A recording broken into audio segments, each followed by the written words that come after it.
아멘. 오늘 저에게 주신 하나님의 말씀, 신약성경 요한계시록 19장 11절부터 16절까지 말씀입니다. 요한계시록 19장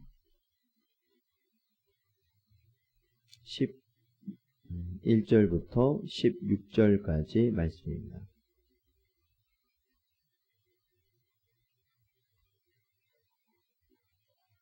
함께 봉독하겠습니다. 또 내가 하늘이 열린 것을 보니 보라 백마와 그것을 탄 자가 있으니 그 이름은 충신과 진실이라. 그가 공의로 심판하며 싸우더라.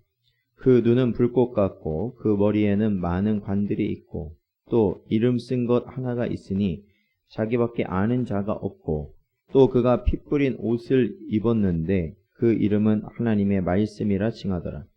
하늘에 있는 군대들이 희고 깨끗한 세마포 옷을 입고 백마를 타고 그를 따르더라. 그의 입에서 예리한 검이 나오니 그것으로 만국을 치겠고 친히 그들을 철장으로 다스리며 또 친히 하나님 곧 전능하신 이의 맹렬한 진노의 포도주 틀을 밟겠고 그 옷과 그 다리에 이름을 쓴 것이 있으니 관왕의 왕이요 만주의 주라 하였더라. 아멘. 기도하겠습니다. 하나님 감사합니다. 오늘도 저희들에게 호흡할 수 있게 하시고 아버지 하나님 또한 이 땅 가운데 주님이 허락하신 우리의 사명을 감당할 수 있는 은혜 주시니 감사합니다. 언제나 저희들이 오직 주의 나라를 소망하게 하시고 주님 주신 말씀으로 늘 승리하는 우리 모든 성도들 되게 하여 주시옵소서. 간절히 바라옵고 이 모든 말씀 예수님의 이름으로 기도하옵나이다. 아멘. 사랑하는 성도 여러분, 오늘도 주신 말씀 통하여서 이 마지막 때를 살아가는데 오직 진리의 길로 나아가는 여러분 되시기를 주의 이름으로 축원드립니다. 오늘 본문 말씀 요한계시록 19장 11절부터 보면 요한은 또 다른 환상을 보게 됩니다. 그런데 그 환상 가운데 등장하는 이가 있는데 그것은 바로 백마를 탄 자의 모습을 보게 됩니다.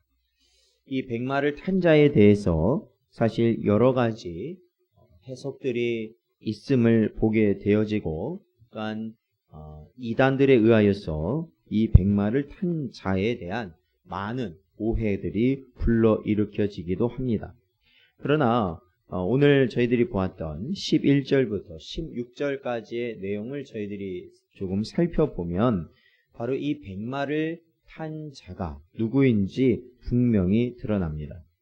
이것은 백마를 탄 자에 대한 특징이 나타나는데 먼저 그는 백마를 탄 자이고 11절에 계속해서 보면 그 이름이 충신과 진실 그리고 그가 공의로 심판하실 분이라는 겁니다.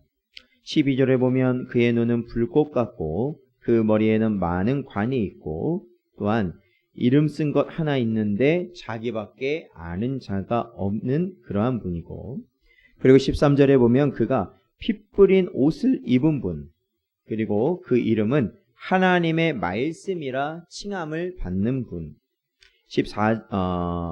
또 15절에 보면 그의 입에서 예리한 검이 나와 만국을 치고 또한 철장으로 다스리며 하나님의 맹렬한 진노의 포도주 틀을 밟는 분. 그리고 16절에 보면 그 옷과 다리에 만왕의 왕, 만주의 주라고 쓰여 있다라는 겁니다. 우리가 이 자세한 내용을 우리가 알지 못한다 하더라도 방금 다루었던 이 내용들만으로도 사실은 이분이 어느 누구이신지를 쉽게 짐작할 수 있습니다. 바로 이분은 예수 그리스도를 의미합니다. 이는 이미 이 계시록을 통해서 그 이름이 충신과 진실인 것임을 또한 요한이 자신에게 계시하시기 위하여 나타나신 그 주님의 모습을 그리면서 그 눈이 불꽃 같음을 우리에게 보여주었습니다. 그리고 예수 그리스도만이 머리에 많은 관을 쓰셨다. 즉 모든 왕권을 지니신 분이시고 하나님의 신적 비밀을 가지고 계신 분이라는 것을 또한 우리가 알 수 있습니다. 그리고 13절에 피 뿌린 옷을 입었다라 함은 그분이 흘리신 보혈의 피를 의미하는 것이고 또한 그 이름이 하나님의 말씀이라 칭하였다라고 하고 있는데 이는 이미 요한복음에서 1장에 보면 바로 예수님을 말씀이다라고 칭하고 있기 때문입니다. 15절에 나오는 입에서 만국을 치는 예리한 검, 그것도 역시 계시록에 기록된 것이고 철장을 다스리는 분, 이거는 시편의 말씀을 통해 예언된 분이며 그리고 진노의 포도주를 밟는 분 역시도 이사야에 이미 예언된 부분입니다. 그리고 오로지 예수님만이 만왕의 왕이요 만주의 주라는 이름을 가지실 수 있는 분임을 우리는 알 수 있습니다. 사랑하는 성도 여러분, 이러한 분이 백마를 타고 오신다. 이 백마라는 것은 이 승리를 의미하는 것인데 결국에는 모든 전쟁에서 바로 우리 주님이 승리하실 것이다 라는 것입니다. 이러한 모든 형상들은 저희들이 사실은 어떻게 보면 논쟁의 여지가 없이 오직 다시 오실 재림하실 예수님의 모습인 것이죠.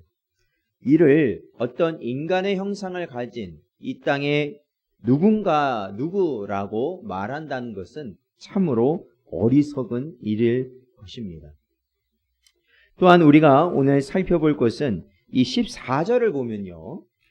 백마를 탄 자뿐만 아니라 또 다른 무리가 등장하는데 14절을 보니까 하늘에 있는 군대라고 표현되어 있습니다. 군대. 그러니까 이 상황을 보면 이 환상을 생각해 보면 이 백마를 탄 앞선 예수 그리스도가 앞서서 나오시고 그 뒤에 군대들이 또한 함께 따라 나온다는 겁니다. 그런데 그 군대의 모습이 희고 깨끗한 세마포를 입었다라고 기록하고 있죠. 희고 깨끗한 세마포 옷을 입은 자는 누굽니까? 이 앞서서 저희들이 19장 1절부터의 그 어린 양의 혼인 잔치의 내용에 보면 바로 성도들입니다. 8절에 보니까 깨끗한 세마포 옷을 입도록 허락하셨으니 이 세마포 옷은 성도들의 옳은 행실이다. 그러니까 이 성도들이 예복으로 준비된 어린 양의 혼인 잔치에 참여할 예복으로 바로 이 깨끗한 세마포 옷을 입는 것이죠. 그런데 바로 이 예수께서 이 땅에 재림하실 때에 그 뒤편에 군대로서의 역할을 하는 자들이 누구냐? 바로 성도들이다라는 겁니다. 그들 역시도 예수님과 함께 백마를 타고 따라 나올 것이다 라는 것이 바로 이 요한이 환상으로 본 장면들이죠. 이 모습을 보면 우리를 앞서가신 주님은 모든 전쟁에서 승리하신 거 아닙니까? 승리하시는 거예요. 예수님이 가신 그 길을 우리가 따라가면 우리도 역시 승리하게 되는 것이죠. 고린도전서 15장 57절 말씀 보면 우리 주 예수 그리스도로 말미암아 우리에게 승리를 주시는 하나님께 감사하노니 기록되어 있습니다. 사랑하는 성도 여러분, 예수님을 따라간다는 것, 우리의 대장 되신 예수님을 따라간다는 것은 우리에게 어떠한 상황에서도 반드시 승리할 것이라는 것이 보장되는 것입니다. 우리 역시도 이 땅을 살아갈 때 우리 앞서 가신 주님의 길을 우리가 따라간다면, 주님의 말씀을 붙들고 살아간다면 그것이야말로 이 땅의 모든 사탄과 마귀의 괴계를 물리치고 승리할 유일한 길이라는 것입니다. 사랑하는 성도 여러분, 오늘도 우리는 이 세상을 살아가면서 좌로나 우로나 치우치지 마십시오. 우리에게 듣기 좋은 그 말에 미혹되지 마십시오. 오로지 주님이 우리에게 주신 말씀을 붙드시고 우리의 삶의 자리에서 언제나 말씀과 기도에 힘쓰며 주님이 원하시는 그 하나님 나라 백성의 세마포 옷을 입은 자의 모습을 저희들이 가지며 언제나 하나님이 주신 은혜 가운데 살아가시는 여러분 되시기를 주의 이름으로 축원드립니다. 오늘도 주신 말씀